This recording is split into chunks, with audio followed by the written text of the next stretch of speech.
Hey everyone, CCG Genesis here, coming with you with something different. I'm trying to do a Wanderer League strategy guide. I'm gonna start out with Nameless Girl, aka Joan of Arc. I got this idea from Red Rogue Zone, so thank you very much for the idea. And I'm really just doing this to help promote Wanderer League, since it'll help the community grow and the game grow itself. So let us start out with Nameless Girl herself. She is 1 red, 1 blue, 2 colorless. Should you activate? But if a human has been destroyed this turn that you control, you're able to deactivate her for free. So when she deactivates, she destroys all other humans on the field. So she kills all the humans. You're able to tap her to prevent damage on a human, so you're able to use cards like Dual Truth, which I should have put here honestly, but I forgot to do that. But regardless of that, and then you're able to pay 1 red, 1 colorless to deal 500 damage to a human. So she has a bunch of human hate. There's some really good human cards coming out from Wanderer and New Frontiers, so hopefully they'll be more prominent inside Wanderer League and making Joan of Arc really a big ruler. So let's go with the synergy. It's like right here we have Mujdart Stone next to Lunia the Light Girl and Susanoo. Mainly Mujdart can transform things into humans for Nameless Girl to destroy off with, as well as turning things into Dragon for Susanoo and Cthulhu for Lunia. So you're really abusing the ability to transform things into transform resonators in different types, as well as being able to transform other units or ruler into a human. So this card was able to target any human, so if you make a ruler into a human, you're able to do 10 to that ruler and doing 7, because your ruler is Joan of Arc / Nameless Girl.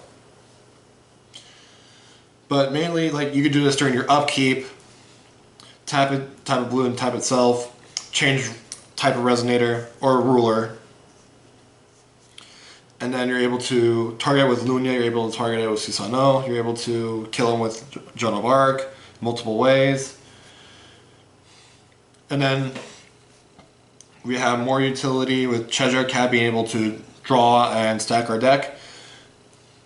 Just because she's a nice chump blocker, she's able to cycle our deck. She doesn't die unless you get rid of her with Blazer, Dark Alice, Necromancer Memoria. Other than that, yeah. Then you combo it with Inquisition. Since you're a Nameless Girl, it only costs 1 resonator to rest, and then you give your opponent a copy of it.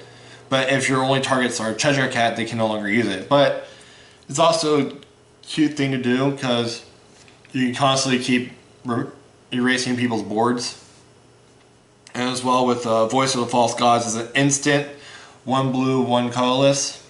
Draw 2 cards by banishing a resonator, so you're able to banish your own Treasure Cats with it to draw 2 more cards. But you really want to combo it with a human, so you draw 3 cards. Like, let's say for Gretel, you can Hunters. But keep in mind that this is just a simple strategy guide, showing you some simple synergies with it. And then we'll go into the ramp portion. So you either use Elvish, Sacred Elf, or Elvish Priest. Either one. I just had this on my hand right now. Basically, you just want to ramp up as fast as possible to constantly be capable of protecting your own board, be able to get ahead of your opponent. With Gretel, you're able to get your Windstone. Sadly, the only stone in your deck that you cannot grab is Mujdart. So that's why I have Blessing of Yggdrasil out. If you don't want to play Gretels or you don't have Gretels, you use Blessing of Yggdrasil to still use to ramp up as well, while having access to Feetseen or Melfi. I don't have Melfi on me, so that's why I just don't have her out here. I had a Feetseen because they basically both do the same thing, but Melfi is a bit better than Feetseen because she's a 2-drop with quick cast, able to prevent damage on J rulers as well. But yeah, being able to produce any mana that you want during your draw step, during your opponent's turn, be able to counter them, be able to use Law of Silences is very nice. And then we'll go on to the protection portion. So I have Wind Secluded to protect. Basically, you want to keep your board and your ruler alive. So Wit Secluded is here to keep your ruler alive from cards like Black Moonbeam, Flames of Outer World. You just want to make sure that your ruler can stay alive, or your Resonators can stay alive as well, because your beater is Susanoo. This is basically the biggest Resonator in your deck, unless you want to play like Shahrazad, which I wanted to throw in here as well, but I couldn't find her. So I said whatever about that. Then you have Law of Silence to stall out for time. Basically, you just play this. Your opponent can't do anything for the turn. If they have instants and whatever, they just do it on your turn. But they can't develop a board. They can't further develop their strategy, which is what is fine. Especially if you do it early game, it helps you out for the later game. As well as having Zeeks to cycle your discard back into the deck to make your Resonators hexproof, to negate summon spell. Zeeks has just been there. It's still a really strong card, and it's always going to be strong.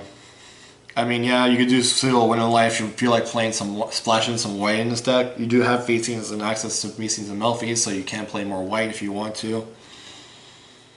You can also play Hooks if you want to, because you do play blue. But again, this is just simple strategy guide, not a deck profile. Then we have Keen Sense. You can use Keen Sense, Cake Zones. You can use the new counter spell that's coming now, which I would probably recommend using more. Their personal preferences. It's better than Cake Zone because it doesn't have the requisite of you having to have a Gretel out to draw a card, so it automatically replaces itself. But yeah, other than that, I hope you guys like this stuff, like this type of videos, and tell me if you want me to keep trying to do these things. As I really do want to support Wander as best as I can. This is my first time doing something like this. So tell me what you guys think about down below in the comment section. Tell me if you want me to keep doing this sort of stuff, to where I can help promote Wanderer League and give a better sense of Wanderer League itself, certain strategies, certain control types and whatnot. And you know, this is really awkward for me to keep saying like this.